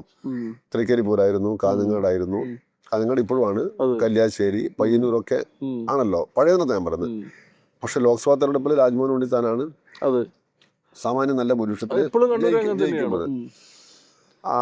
പിന്നെ അതുപോലെ പല സീറ്റുകളിലും എന്ന് പറഞ്ഞാൽ ലോക്സഭാ തെരഞ്ഞെടുപ്പ് എടുക്കുമ്പോൾ തളിപ്പറമ്പിൽ LDF ജയിക്കുമ്പോഴും UDFന് ചെറുതല്ലാത്തൊരു മേൽക്കൈ കിട്ടുന്ന അസംബ്ലി തെരഞ്ഞെടുപ്പിൽ അത് മാറുന്നുണ്ട്. ഒരു വൈകാരികതയുണ്ട് അസംബ്ലി തെരഞ്ഞെടുപ്പിനോട്. അസംബ്ലി തെരഞ്ഞെടുപ്പിനകത്ത് ഉള്ള പാറ്റേണിൽ തന്നെ അല്ല ലോക്സഭ വോട്ട് ചെയ്യുന്നത്. ഞാൻ പറഞ്ഞ ഒരേ വോട്ടർ തന്നെ 2 ഘട്ടങ്ങളിൽ 2 തരത്തിൽ വോട്ട് ചെയ്യുന്നു എന്നുള്ളതിന് ഒട്ടേറെ ഉദാഹരണങ്ങൾ കണ്ണൂർ കാസർഗോഡ് ജില്ലകളിൽ തന്നെ ഉണ്ട്. ഇപ്പോൾ ധർമ്മടം ഇടതുപക്ഷ ജനാധിപത്യ മുന്നണിയുടെ ഒരു പ്രധാനപ്പെട്ട കേന്ദ്രമാണെന്ന് നമുക്ക് പറയാം. അവിടെയും ലോക്സഭാ തെരഞ്ഞെടുപ്പ് വരുമ്പോൾ കിട്ടുന്ന വോട്ട് കുറച്ച് മാത്രമേ ഭൂരിപക്ഷമുള്ളൂ. അപ്പൊ അത് കാണിക്കുന്നത് എന്താണെന്ന് പറഞ്ഞാൽ വോട്ടർ അങ്ങനെ ചിന്തിക്കുന്ന ആളുകളാണ്. അപ്പൊ അതുകൊണ്ട് ഇതൊരു വളരെ അൺയൂഷ്വലായിരിക്കുന്ന അല്ലെങ്കിൽ നെവർ എക്സ്പെക്റ്റഡ് ആയ ഒരു ടെൻഡൻസി ആണെന്ന് പറയാൻ പറ്റില്ല. പക്ഷേ ലോക്സഭാ തെരഞ്ഞെടുപ്പിന്റെ കാലത്ത് കാണിക്കുന്ന രീതിയല്ല പലപ്പോഴും നിയമസഭാ തെരഞ്ഞെടുപ്പിന്റെ കാലത്ത് കാണിച്ചിട്ടില്ലെന്ന് നമുക്ക് സാമാന്യനെ പറയാം. ആ ധാരണ തെറ്റിയുള്ളതാണ് പയ്യന്നൂരിന്റെ ഒക്കെ ഒരു പ്രശ്നം. ഞാൻ പറഞ്ഞത് പയ്യന്നൂർ ഏത് കൊടുങ്കാറ്റിലും എന്ന് പറഞ്ഞാൽ രാഹുൽ ഗാന്ധി വന്ന് ഇവിടെ വലിയ പ്രതീക്ഷയോടെ മത്സരിച്ചല്ലോ ആദ്യം 2019 വന്ന് മത്സരിച്ചപ്പോഴും LDFന് നല്ല ഭൂരിപക്ഷം കൊടുത്ത നിയമസഭാ മണ്ഡലമാണത്. അതുകൊണ്ട് അത് അത്തരം ചില കാര്യങ്ങളാണ് അപ്രതീക്ഷിതം എന്ന് പറയുന്നത്. എന്താണ് ലീഡർഷിപ്പിന്റെ ഭാഗത്ത് നോക്കുന്ന സമയത്ത് ഒരു വിലയിരുത്തൽ എങ്ങനെയാണ്? എന്താണ് ഒന്ന് താഴെ പറ്റിയ കടയിൽ ലക്ഷ്യം? നിന്നുള്ള കണക്കുകളും അവരുടെ പിന്നെ അഭിപ്രായങ്ങളൊക്കെയാണല്ലോ ലീഡർഷിപ്പിനെ സ്വാധീനിക്കുക. നമുക്ക് ശൂന്യത എന്നൊരു കണക്കുണ്ടാക്കാൻ പറ്റില്ലല്ലോ. താഴേക്കിടയിലുള്ള പൾസ് മനസ്സിലാക്കാൻ അവിടെ പ്രവർത്തിക്കുന്നവർക്ക് പോലും പലപ്പോഴും കഴിയുന്നില്ല എന്നുള്ളതാണ്. അത് എങ്ങനെ വരുന്നു എന്നുള്ള ഇപ്പൊ ഞാൻ അതായത് പോലും ജനബന്ധം എന്ന് പറയുന്നത് വളരെ പ്രധാനപ്പെട്ട ഒരു പ്രശ്നമാണ്. അപ്പം ഞാനിപ്പോൾ നമ്മുടെ പാർട്ടി കമ്മിറ്റിക്കകത്ത് നടന്നൊരു രസകരമായ ചർച്ച, എനിക്ക് വളരെ രസകരമായ ചർച്ചയല്ല പങ്കെടുത്തപ്പോൾ പറഞ്ഞു, പ്രാദേശിക നേതാക്കന്മാരെ കുറിച്ചാണ്. ഒരു വീട്ടിൽ പോയിട്ട് പിന്നെ വോട്ട് സ്ലിപ്പൊക്കെ കൊടുക്കണമല്ലോ. അപ്പോൾ ചേച്ചിന്ന് വിളിച്ചു. അപ്പോൾ ഒരു തട്ടമിട്ട് ഒരു താത്ത ഇറങ്ങി വന്നു. കുഴപ്പമില്ല, അവിടെ വിളിയുടെ ചെറിയ എല്ലാം ചേച്ചി താത്തമൊക്കെ ഒന്നാണല്ലോ. പക്ഷെ ഒരു തട്ടമിട്ട ഒരു മുസ്ലിം സ്ത്രീയാണ് ഇറങ്ങി വന്നത്. അത് അങ്ങനെ വീടായിരുന്നു. ഇവർ കാര്യമൊക്കെ പറഞ്ഞു കൊടുത്തു, നോട്ടീസൊക്കെ കൊടുത്തു. കുറച്ച് കഴിഞ്ഞ് വേറൊരു വീട്ടിൽ പോയിട്ട് താത്താന്ന് വിളിച്ചു. അവിടെ നിന്ന് ഇറങ്ങി വന്നൊരു ചേച്ചിയാണ്. മനസ്സിലായോ? എന്ന് പറഞ്ഞാല് ഈ വീടുകളിൽ ആരാണ് താമസിക്കുന്നത് എന്ന് യാതൊരു ഗ്രാഹ്യം എന്നല്ല പോയാക്കില്ല. അപ്പൊ താത്തയെ വിളിക്കുമ്പോൾ ചേച്ചി വരികയും ചേച്ചി വിളിക്കുമ്പോൾ താത്തയെ വരുന്നു എന്ന് പറയുന്നത് ഞാൻ പറഞ്ഞു. അതിനകത്തൊരു വളരെ കാര്യമായ ഒരു സന്ദേശം അടങ്ങിയിട്ടുണ്ട്. ഇത് രണ്ടും ചേച്ചിമാരാണ്, രണ്ടും താത്തമാരാണ്. ആ നിലയിലുള്ള മഹത്തായ കാര്യങ്ങളല്ല ഞാൻ പറയുന്നത്. അത് ശരിയാണ്. ഇപ്പം എന്താണ്, ഞങ്ങൾക്ക് യാതൊരു വ്യത്യാസമില്ല. പക്ഷെ ഒരു വീട് തമ്മിലുള്ള ധാരണ പോലും ചിലപ്പോ വീട് ആരുടെ വീടാണ് എന്ന് അറിയാത്ത ഭാഷന്റെ ഒരു 20കളിലും 30കളിലും ഒരിക്കലും സംഭവിക്കില്ലല്ലോ. കാരണം ആ വീട്ടിൽ ആരൊക്കെയാണ് സംഭവിച്ചിട്ടുണ്ടാവണേ. ഞാൻ പറയുന്നത് പാർട്ടിനെ സംബന്ധിച്ച് പ്രത്യേകിച്ച് നോർത്ത് കേരളയിൽ ഈ പറയുന്ന ഓരോ വീടിന്റെയും അകത്ത് നടക്കുന്ന അതിന്റെ സാമ്പത്തിക സ്ഥിതി എന്താണ്, അതിന്റെ റിലേഷൻഷിപ്പ് സ്റ്റാറ്റസ്, ഇതെല്ലാം അറിയാവുന്ന ഒരു ജനക്കൂട്ടം അല്ലല്ലോ. ഒരു ഇൻഫർമേഷൻ നെറ്റ്വർക്ക്. പാർട്ടീസിന് ഓരോ വീട്ടിന്റെ മുകളിലും ഓരോ ആളുകളുടെ മേലും ഉണ്ടായിരുന്ന ആ നിലയിലുള്ള സ്വാധീനത്തിൽ ഇന്ന് കുറെ മാറ്റം വന്നു. ഇപ്പൊ നിങ്ങൾക്ക് സ്വയമേവ പല കാര്യങ്ങളും പാർട്ടിക്കാരുടെ സഹായമില്ലാണ്ട് ചെയ്യാൻ പറ്റും. ടെക്നോളജി അഡ്വാൻസ്മെന്റ് ഉണ്ടായി. പല കാര്യങ്ങളിലും ഓരോ കുടുംബവും അല്ലെങ്കിൽ അവിടുത്തെ പുതിയ തലമുറ ഇൻഡിപെൻഡന്റ് ആണ്. നിങ്ങൾക്ക് അങ്ങനെ ഓരോ കാര്യത്തിനും പാർട്ടിക്കാരെ ആശ്രയിക്കേണ്ട സാഹചര്യങ്ങളൊക്കെ പരമാവധി മാറി. എന്നാലും ഇത് ആരുടെ വീടാണ് എന്ന് തിരിച്ചറിയാൻ ഞാൻ പോയി വിളിച്ചപ്പോൾ കുഴപ്പമില്ല. കാരണം അത് അറിയുന്നില്ല. പ്രാദേശികമായി പോലും ആ ജനമതത്തിന്റെ പ്രശ്നം ഉണ്ട് എന്നുള്ളത് കൊണ്ടാണ്. അതായത് മുമ്പ് ഒരു പാർട്ടി ലോക്കൽ സെക്രട്ടറിയുടെ പ്രധാനപ്പെട്ട ചുമതല എന്ന് പറയുന്നത് ഒരു പോലീസ് കേസ് ഉണ്ടെങ്കിൽ അയാളുടെ ഒരു ഹോസ്പിറ്റൽ കേസിന് പോകും. എത്രയോ മോർച്ചറികളിൽ ഈ പറയുന്ന ബോഡി വിട്ടുകിട്ടുന്നതിനും അതിനൊക്കെ പോയിട്ടുണ്ടാവും. സ്ഥിരമായിട്ട് ഇങ്ങനെ ഈ നാട്ടിലെ പ്രശ്നങ്ങൾക്ക് വേണ്ടി ഓടി നടക്കുന്ന ഒരു കക്ഷിയാണ് എൽസിയുടെ ഏറ്റവും പ്രധാനപ്പെട്ട പണി ചിലപ്പോൾ ഇതായിരിക്കും. പക്ഷെ ഇപ്പോഴത്തെ ഒരു കാലഘട്ടത്തിൽ എങ്ങനെയാണ് ഇത്? ഒരുപാട് അതൊക്കെ ചെയ്യുന്ന ധാരാളം മനുഷ്യരുണ്ട്, ഒത്തിരി മനുഷ്യരുണ്ട്, വളരെ ആത്മാർത്ഥമായിട്ട് ചെയ്യുന്നവരുണ്ട്. ഈ താഴേക്കിടയിലുള്ള പാർട്ടി പ്രവർത്തകരുടെ കടം എടുത്തു നോക്കിയാൽ, ഞാൻ ബാക്കിയുള്ളവർ കടമില്ല എന്ന് പറയുന്നില്ല, ഞാൻ പറഞ്ഞ ലോക്കൽ ബ്രാഞ്ച് ലെവലുകളിൽ പാർട്ടി പ്രവർത്തനം നടത്തി അതിന്റെ മുകളിലുള്ളവർക്ക് ഇല്ലാമല്ല ഞാൻ പറയുന്നത്, കടം ഉള്ള ഒരുപാട് പേരെ നമുക്ക് കാണാം. സ്വന്തമായിട്ട് എന്തെങ്കിലും ഉണ്ടാക്കാൻ വേണ്ടി എടുത്ത അല്ല, ഒരിക്കലുമല്ല. ഈ വളരെ സിൻസിയർ ആയിട്ട് ഈ ചില കാര്യങ്ങൾ അറിഞ്ഞാൽ പിന്നെ അതിന്റെ പിന്നാലെ കൈയും നെയ്യും മറന്ന് ഇറങ്ങി പോകുന്ന ഒത്തിരി പ്രവർത്തകരുണ്ട്. പക്ഷെ ഇടതുപക്ഷത്തിന്റെ ഏറ്റവും വലിയ കരുത്ത് അവരാണ്. അവര് ചിലപ്പോൾ ഈ ഭരണത്തിന്റെ ഭാഗമായിട്ട് ഒന്നും ഉണ്ടായിട്ടില്ല. പിന്നെ അവരുടെ അയൽക്കാരൊക്കെ വന്ന് പറയുന്ന ചില കാര്യങ്ങൾ അല്ലെങ്കിൽ അവരുടെ തന്നെ ചില ആവശ്യങ്ങൾ അവരൊക്കെ അതുമായിട്ട് വരും, എന്തെങ്കിലും ചെറിയ ചില താൽക്കാലിക ജോലികൾ. പക്ഷെ ഇത് നേരത്തെ പറഞ്ഞ പോലെ സമൂഹം ഇതിന്റെ അകത്തുനിന്ന് കുറേയും കൂടി ഒരു ഇൻഡിപെൻഡന്റ് ആവുകയും, നമ്മൾ ഒരു തരത്തിൽ നോക്കിയാൽ, നമ്മൾ കേരളം ഒരു തരത്തിൽ നോക്കിയാൽ ഒരു ചെറിയ കാലഘട്ടത്തിലുള്ള ഒരുപാട് വെൽത്ത് ആൾക്കാരിലേക്ക് എത്തിച്ചൊരു സംസ്ഥാനമാണ്. വളരെ ചെറിയ കാലഘട്ടത്തിലുള്ള ആൾക്കാർ പോവർട്ടി റേറ്റ് മറികടന്നു, ഇൻഫെർട്ടിലിറ്റി റേറ്റിൽ വളരെ സക്സസ്ഫുൾ, സോഷ്യൽ ഇൻഡിക്കേറ്റേഴ്സിലെല്ലാം വളരെ സക്സസ്ഫുൾ ആയിരുന്നു. ഇത് ജനത്തിന് കുറേയും കൂടി ഈ പറയുന്ന ഇൻഡിപെൻഡൻസ് കൊടുക്കുകയും അവർ രാഷ്ട്രീയത്തിൽ നിന്നും രാഷ്ട്രീയ പാർട്ടികളിൽ നിന്ന് അകലുന്നതിൽ ഒരു കാരണമായിരുന്നു. നേരത്തെ പറഞ്ഞ അതുമായിട്ട് ചേർന്ന് നിൽക്കുന്ന കാര്യമല്ല. ഒരു കാര്യം പറഞ്ഞാൽ നമ്മൾ ഈ സമൂഹത്തിന്റെ വളർച്ച എന്ന് പറയുന്നത് അങ്ങനെ ഒരിക്കലും സമൂഹത്തെ നമുക്ക് പൂർണ്ണമായിട്ട് തൃപ്തിപ്പെടുത്താൻ പറ്റില്ല. നമ്മൾ പഴയ കാര്യങ്ങൾ ഇപ്പം 60കളിലെ 70കളിലെ 80കളിലെ ഈവൻ 90കളിലെ ഒന്നും നേട്ടങ്ങൾ പറഞ്ഞുകൊണ്ട് നമുക്ക് മുന്നോട്ട് പോകാൻ പറ്റില്ല.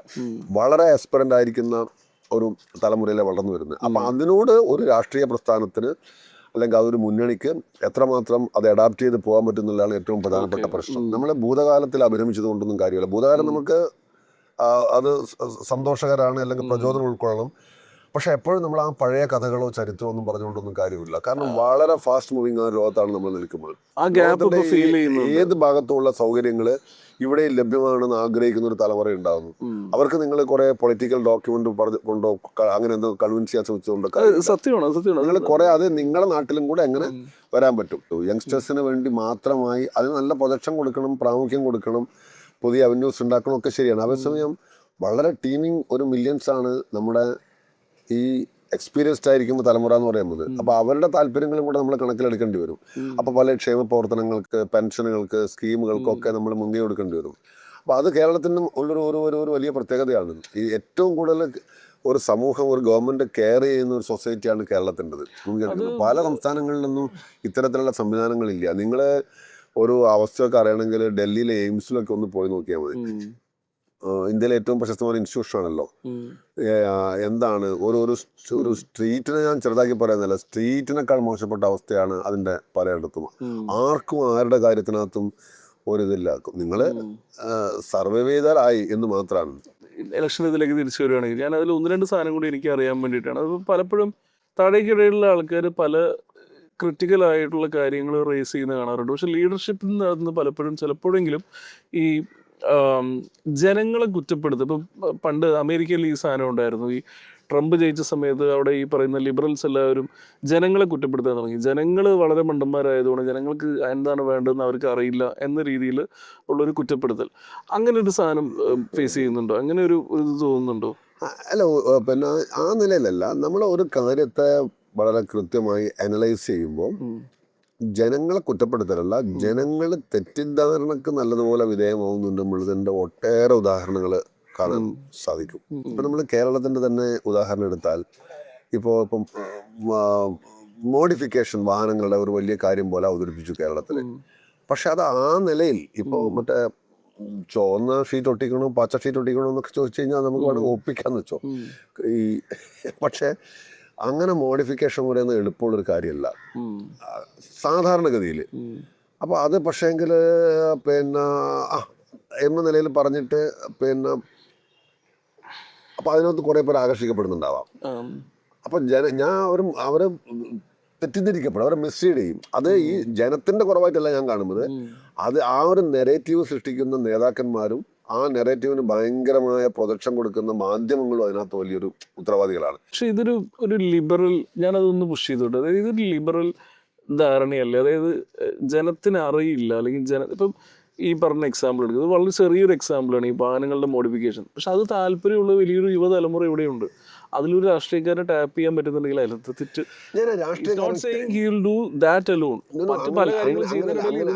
അങ്ങനെയല്ല. ഇപ്പം ഞാൻ എൻ്റെ പരിധിയിലും എൻ്റെ റീച്ചിലും ഉള്ളൊരു കാര്യമാണ്. ഞാനൊരു ഭരണാധികാരിയാണെങ്കിൽ ഞാൻ പ്രോമിസ് ചെയ്യേണ്ടത് ആഗ്രഹങ്ങളല്ല. ഞാൻ ആ ആഗ്രഹത്തിൻ്റെ കൂടെയാണ് എന്ന് പറയുന്നതുകൊണ്ട് തെറ്റില്ല. ഞാനങ്ങ് നടപ്പാക്കാമെന്ന് പറയുന്നിടത്താണ് ഈ നരേഷൻ സൃഷ്ടിക്കുന്നത്. നമ്മളിപ്പോൾ ഇപ്പോൾ ഉള്ള ധാരാളം റൂൾസ് മാറണം, റെഗുലേഷൻസ് മാറണം, കുറെ കൂടി ഫ്രീ ആണ്, അതൊക്കെ ഒരുപാട് ശരിയാണ്. പക്ഷെ നടക്കുന്നത് എന്താ പറഞ്ഞു കഴിഞ്ഞാൽ ഈ സ്വപ്നങ്ങൾ വിൽക്കുകയാണ്.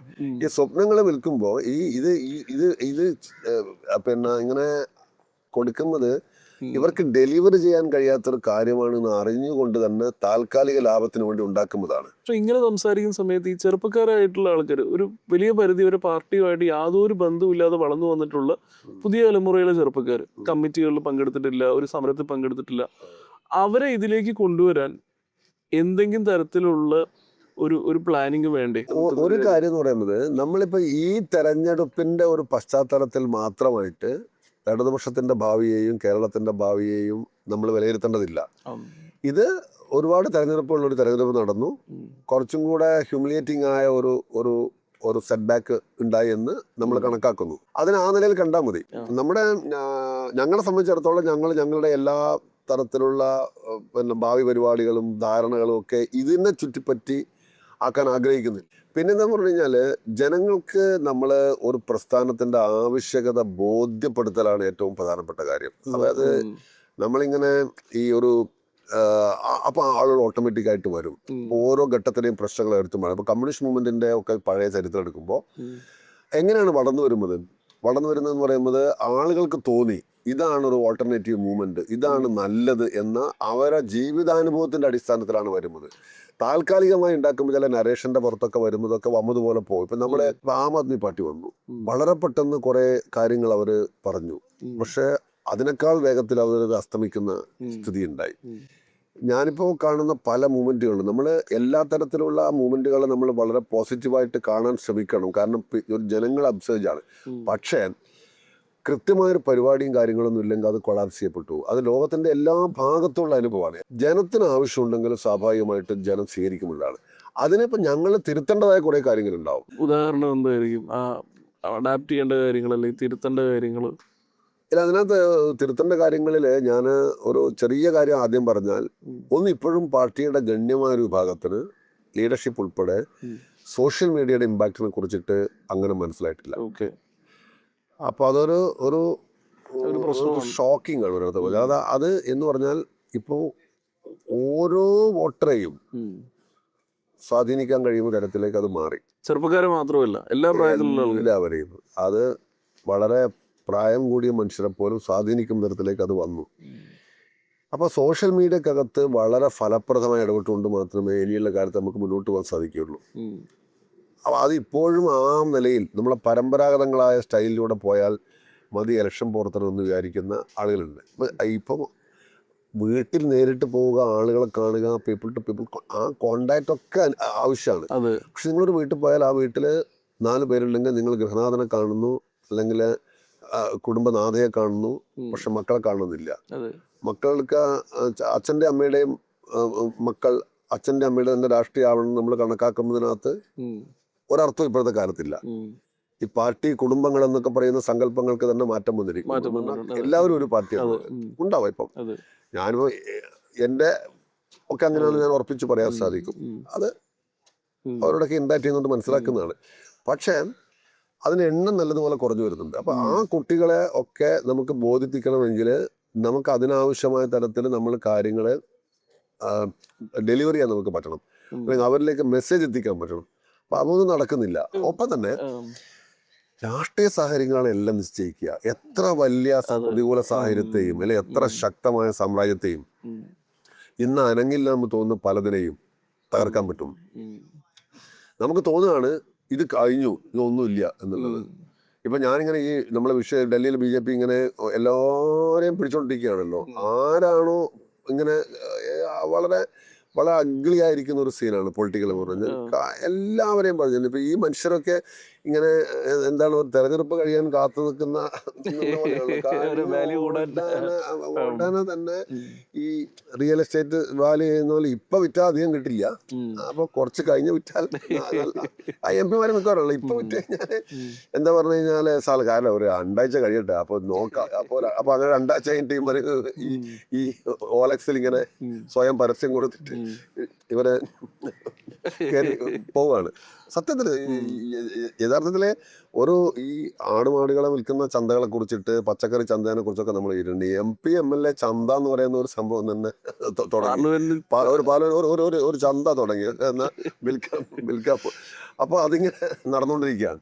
അത് കോൺഗ്രസ് ചിലപ്പോൾ മോശമല്ലേ. ഇപ്പൊ കോൺഗ്രസ് കൂടെ പിന്നെ ആ കാര്യത്തിനകത്ത് എന്താ പറഞ്ഞു കഴിഞ്ഞാൽ അവരുടെ ആളുകളും ഈ ഇവിടെയൊക്കെ പോയല്ലോ. ഇപ്പൊ എവിടെയാണ് ഇപ്പൊ മധ്യപ്രദേശിലെ ഈ തെരഞ്ഞെടുപ്പിനകത്തും പിന്നെ ഈ TMCക്കാർ മാത്രമല്ല, അവരും ഇങ്ങനെ കാശ് വാങ്ങിച്ച് പോകുന്നവരാണ്. ഹരിയാനയിൽ പോയി, ബീഹാറിൽ പോയി. എന്നാൽ ഞാൻ പറഞ്ഞതല്ല, ഇതൊക്കെ ആണെങ്കിലോ എത്രയോ ഇങ്ങനെ വാരിക്കൂട്ടിയാലും ഇത് നിൽക്കും തോന്നുന്നുണ്ടോ? നിൽക്കില്ല. കാരണം ആ വൈരുദ്ധ്യങ്ങൾ വർദ്ധിച്ചു വന്നേ നോക്കൂ, പൊളിഞ്ഞു പോകും. താൽക്കാലികമാണ് അതെല്ലാം അത്തരം കാര്യങ്ങൾ. അപ്പൊ ആ വിശ്വാസമാണ് നമ്മളെ കരുത്തെന്ന് പറയുന്നത്. ഇതില് സർക്കാരിനൊപ്പം അത്ര തന്നെ ഇമ്പോർട്ടന്റ് ആണ് പ്രതിപക്ഷ നേതാവുമായിട്ട് ബന്ധപ്പെട്ടുള്ള പ്രതിപക്ഷത്തിന്റെ ഒരു സ്റ്റൈൽ, പ്രതിപക്ഷ നേതാവിന്റെ ഒരു പെർഫോമൻസ്. പ്രതിപക്ഷ നേതാവിന്റെ പെർഫോമൻസ് എന്ന് പറയുന്നത് നമ്മള് ഇപ്പൊ ഒരു പെർഫോമൻസിനെ കുറിച്ചൊന്നും പറയുന്നത് നേരായിട്ടില്ല. 1 മാസക്കാലം ആയിരിക്കുന്നു പ്രതിപക്ഷം വളരെ കൺസ്ട്രക്റ്റീവായ ഒരു റോള് നിറവേറ്റുന്നുണ്ട്. ഓണസ്റ്റ്ലി 80 വയസ്സ് പ്രായമുള്ള ഒരു നേതാവ് ഇരിക്കേണ്ട CPI പ്രതിപക്ഷത്തെ ഏറ്റവും വലിയ പാർട്ടി. ആ പാർട്ടിയുടെ നേതാവ് ആരായിരിക്കണമെന്ന് CPM ആണ് തീരുമാനിക്കേണ്ടത്. സ്വാഭാവികമായിട്ട് പ്രതിപക്ഷത്തിന്റെ നേതാവ് കൂടിയായിട്ട് മാറും. വ്യക്തിപരമായിട്ട് നമുക്ക് അഭിപ്രായമില്ലേ? അല്ല, ഞാൻ എന്റെ വ്യക്തിപരമായ അഭിപ്രായങ്ങൾക്ക് ഈ ഒരു ഡിസ്കഷനകത്ത് ഒരു പ്രസക്തിയില്ല. എന്തുകൊണ്ടെന്നാൽ ഞാൻ ആ റെപ്രസെന്റ് പൊളിറ്റിക്കൽ പാർട്ടി. അദ്ദേഹത്തിന് ചെയ്യാൻ കഴിയുന്ന എല്ലാ കാര്യങ്ങളും അദ്ദേഹം ചെയ്യുമെന്നാണ് ഞാൻ പ്രതീക്ഷിക്കുന്നത്. നമ്മളതൊരു മുൻകൂട്ടിയുണ്ട്. അതേസമയം ഒരു രാഷ്ട്രീയ പാർട്ടിയുടെ പിന്നെ ഭാഗമാണ് അദ്ദേഹം. ആ പാർട്ടിക്ക് ഒത്തിരി നേതാക്കന്മാരുണ്ട്, LDF തന്നെ പാർട്ടികളുണ്ട്, ഞങ്ങൾ എല്ലാം പ്രതിപക്ഷ നേതാക്കന്മാരാണ്. ഇതില് ഈ CPIയുടെ ഒരു ആവശ്യമുണ്ടല്ലോ, ഒരു നേതാവ് സ്ഥാനം. CPI ഉപനേതാവ് ആവശ്യപ്പെട്ടിരിക്കുന്നത് CPI പ്രതിപക്ഷത്തെ രണ്ടാമത്തെ കക്ഷി. പിന്നെ ഉപനേതാവ് സ്ഥാനം എന്ന് പറയുന്നത് കുറച്ചും കൂടെ ഫലപ്രദമായി ഇടപെടുന്നതിന് സഹായിക്കുന്ന ഒന്നാണെന്നുള്ളൊരു കാരണയുടെ പുറത്താണ്. അതിന് വലിയ ഭീകരമായ CPI തർക്കമൊന്നുമില്ല. പിന്നെ അതിനകത്ത് പണ്ട് കാലങ്ങളിൽ അങ്ങനെയല്ല എന്നുള്ളതുകൊണ്ട് നിശ്ചയിക്കാൻ ആർക്കും സംശയമുണ്ട്. ഇതൊന്നും കിട്ടിയില്ലെങ്കിൽ എന്ത് ചെയ്യും? എല്ലാ പ്രശ്നങ്ങളൊന്നുമില്ല. ഞാൻ പറയുന്നത് കിട്ടിയില്ലെങ്കിൽ എന്ത് ചെയ്യുന്നു പറഞ്ഞു കഴിഞ്ഞാല് CPI ഇപ്പോഴും പ്രതിപക്ഷത്തെ ഏറ്റവും പ്രധാനപ്പെട്ട പാർട്ടിയാണ്. ഇതുണ്ടാക്കുന്ന ഒരു നാരേറ്റീവ് ഉണ്ടല്ലോ, ഇത് ഉണ്ടാക്കുന്ന ഒരു പൊളിറ്റിക്സ് ഉണ്ടല്ലോ. ഇപ്പം CPM-ഉം CPI-യും തമ്മിലുള്ള അടിയാണ്. ഒരു ഇലക്ഷൻ തോറ്റിരിക്കുന്ന സമയത്ത് പ്രതിപക്ഷത്തുള്ള നേരെ അടിയില്ല. എന്തെങ്കിലും തരത്തിലുള്ള വീക്ഷണയോ വാഗ്വാദങ്ങളോ തർക്കങ്ങളോ നിങ്ങൾ കണ്ടോ? ഞങ്ങളുടെ ആവശ്യം പറഞ്ഞു. ആദ്യം അത്തരം നിയമങ്ങളെ ശ്രദ്ധപ്പെടുത്തി. പിന്നീട് മാധ്യമങ്ങൾ ചോദിച്ചപ്പോൾ പത്രങ്ങളുടെ മുന്നിൽ പറഞ്ഞു. അത് മുൻകാലങ്ങളിലും പലതും അത് CPI ഓപ്പൺ ടു ഓൾ എന്ന് പറഞ്ഞിട്ടുണ്ട്. അത് രൂക്ഷമായ തർക്കം വേണ്ടിയും മറ്റ് യാതൊരു പ്രശ്നങ്ങളൊന്നുമില്ല. അതിന്റെ പേരിൽ ഇപ്പോൾ പ്രതിപക്ഷത്ത് യാതൊരു തരത്തിലുള്ള ഭിന്നതയില്ല. ഫൈനലി പക്ഷെ ഇപ്പൊ ട്രെയിനും പിടി പിടിക്കുന്നുണ്ട്. ഞാനൊരു അവസാനമായിട്ടും ചോദ്യം ചോദിക്കാം. ഒരു ഇലക്ഷൻ തോറ്റു, കഴിഞ്ഞ കുറച്ച് നാളുകളായിട്ടുള്ള ഇലക്ഷൻ തോൽവിയാണ്, വലിയ പരാജയമാണ്, പാർട്ടിയുടെ ശക്തമായിട്ടുള്ള വോട്ടുകൾ ഉൾപ്പെടെയുള്ള തോൽവിയാണ്. എന്താണ് ഒരു മാറ്റം സംഭവിക്കാൻ സാധ്യതയുള്ളത്? എന്ത് റീകാലിബ്രേഷനാണ് ഇനി മുന്നോട്ട് പോകുന്നതോറും പ്രതീക്ഷിക്കാൻ സാധിക്കും? ഒരു ലീഡർഷിപ്പിൽ മാറ്റമില്ല, പ്രതിപക്ഷ നേതാവ് തോറ്റ മുഖ്യമന്ത്രിയാണ്. ഒരു ഇലക്ഷൻ പരാജയത്തിന് തുടർന്നിട്ട് നേതാക്കന്മാർ അങ്ങനെ രാജിവെച്ച പാരമ്പര്യം പാർട്ടികൾക്കകത്ത് പൊതുവിൽ ഇല്ല. കാരണം അതൊരു കൂട്ടുത്തരവാദിത്തത്തിന്റെ കൂടെ പ്രശ്നമാണ്. രണ്ടാമത്തെ കാര്യം, തിരിച്ചു വരവൊക്കെ വളരെ എളുപ്പമുള്ളൊരു കാര്യമാണ്. എളുപ്പം ഞാൻ പറയുന്നത് നിസ്സാരവൽക്കരിച്ച് പറയുന്നില്ല. ജനങ്ങളുള്ള നമ്മുടെ കരുത്ത്, ആളുകളുടെ പ്രശ്നങ്ങൾ ഇടപെടുക, അവരെ വിശ്വാസം ആർജിക്കുക, അതാണ് പ്രധാനപ്പെട്ട കാര്യം. നല്ല വസ്ത്രം ധരിക്കുന്നുണ്ട്, നല്ല മുഖമാണ്, TV ഇടക്കിടക്ക് പ്രത്യക്ഷപ്പെടുന്നുണ്ടെന്നുള്ളതിനേക്കാളൊക്കെ ഉപരിയായിട്ട് അതൊക്കെ അതിന്റെ റോൾ ഉണ്ടാവാം. നിങ്ങൾ ജനങ്ങളുടെ ജീവൽ പ്രധാനങ്ങളായ പ്രശ്നങ്ങൾ ഇടപെടുന്നുണ്ടോ? ജനങ്ങളെ വിശ്വാസം ആർജിക്കാൻ സാധിക്കുന്നുണ്ടോ? സ്വാഭാവികമായിട്ടും പോയവരൊക്കെ ലെഫ്റ്റിന്റെ ഭാഗമായിട്ട് വരും. ഇപ്പൊ തന്നെ ഈ തെരഞ്ഞെടുപ്പില് ഇടതുപക്ഷ അനുഭാവികളും വിശ്വാസികളായിരിക്കുന്ന നല്ലൊരു ശതമാനം ആളുകൾ UDF-ന് വോട്ട് ചെയ്തിട്ടുണ്ട്. LDF-ൽ നിന്ന് കുറഞ്ഞ വോട്ടിന്റെ ഷിഫ്റ്റ് എന്ന് പറയുന്നത് പ്രധാനമായിട്ടും UDF-ലേക്കാണ് പോയിരിക്കുന്നത്, BJP-യിലേക്കല്ല. അപ്പൊ ആ ആളുകളെ സ്വാഭാവികമായിട്ട് നമുക്ക് തിരിച്ചു പിടിക്കാൻ സാധിക്കും. പിന്നെ BJP എന്ന് പറയുന്നത് ഒരു ഓൾ ഇന്ത്യയിലുള്ള ഇതിന്റെ പുറത്ത് നിൽക്കുന്നതാണ്. അത് കുറച്ച് ആളുകൾ ഉണ്ടായിരിക്കാം. കേരളത്തിലെ വളർച്ചയുടെ ഭാഷ നോക്കിക്കാണുന്നത് കേരളത്തിന് ഒരു അസ്വാഭാവികത അതിനകത്തില്ല. എന്തുകൊണ്ടാന്ന് പറഞ്ഞു കഴിഞ്ഞാല് കേരളത്തില് ഈ പറയാവുന്നത് പോലെ കോടിക്കണക്കിന് പണം ചെലവഴിക്കാൻ, പിന്നെ കേരളത്തിലെ രണ്ട് മുന്നണിയുടെ ഭരണത്തോടും അതിന്റെ ഫലമായി കുറച്ച് ഡിസൊല്യൂഷൻഡ് ആയിരിക്കുന്ന ആളുകളുടെ സ്വാഭാവികമായിട്ടുണ്ടാവും. പിന്നെ ഓൾ ഇന്ത്യ തലത്തിലുള്ള അതിന്റെ ശക്തമായ സാന്നിധ്യം കൊണ്ടുണ്ടാവുന്ന കുറെ മെച്ചങ്ങളുണ്ട്. അപ്പൊ കുറെ ആളുകളുടെ ഓൾട്ടർനേറ്റീവുകൾ അതിന്റെ ഭാഗമായിട്ട് പോകാതിരിക്കും. കൾച്ചറൽ റൈറ്റും കൂടി സ്വാഭാവികമായിട്ട് അത് പിന്നെ ആ അന്തരീക്ഷം കേരളത്തിൽ ഉണ്ടാക്കാൻ വേണ്ടിയുള്ള വളരെ ബോധപൂർവമായ സംഘപരിവാര പ്രസ്താവനകൾ ഇടപെടൽ നടത്തുന്നുണ്ട്. കേരളത്തെ അങ്ങനെ കേരളത്തിന്റെ എല്ലാ സൽപാരമ്പര്യങ്ങളെയും തകർക്കാനുള്ള. അപ്പൊ അതിന് വളരെ ഞാൻ ആശങ്കയിടുന്നില്ല. അതൊരു വളരെ അപകടകരമായ ഒരു കാര്യമായിട്ടാണ് നോക്കി കാണുന്നത്. പക്ഷെ അതിനൊക്കെ കേരളം അതിജീവിക്കും. തിരിച്ചു വരുവാണെങ്കിൽ നമ്മൾ ആദ്യം ചോദിച്ചിട്ടുണ്ടായിരുന്നു, എന്ത് റീകാലിബ്രേഷൻ ആണ് ജനം പ്രതീക്ഷിക്കുന്നത്? എന്ത് മാറ്റമാണ് ജനം പ്രതീക്ഷിക്കുന്നത്? ഈ 2001 7 സീറ്റിൽ ഒതുങ്ങിയ CPI-യും അന്നത്തെ 40 സീറ്റിലെ ലെഫ്റ്റും പിന്നീട് 3-4 തവണ കേരളം ഭരിക്കുന്ന സ്ഥിതി ഉണ്ടായി. പരാജയം അവസാന വാക്കില്ല. നിങ്ങൾ ഈ ഒരു തോൽവിയെ മാത്രമായി അധികം ഹൈലൈറ്റ്, അതൊക്കെ CPM ആണ് സ്ഥാനത്ത് നിശ്ചയിക്കുന്നത്. പക്ഷെ അതിനെ മാത്രം തന്നെ ഒരുപാട് അതിനെ മാത്രമായിട്ട് വലിയ പ്രാമുഖ്യം എടുക്കുന്നതിനോട് എനിക്ക് യോജിപ്പില്ലാന്നേ ഉള്ളൂ. തീർച്ചയായിട്ടും ഇനിയും ഇടയ്ക്ക് കാണുമെന്ന് വിചാരിക്കുന്നത്. Thanks a lot for having the time.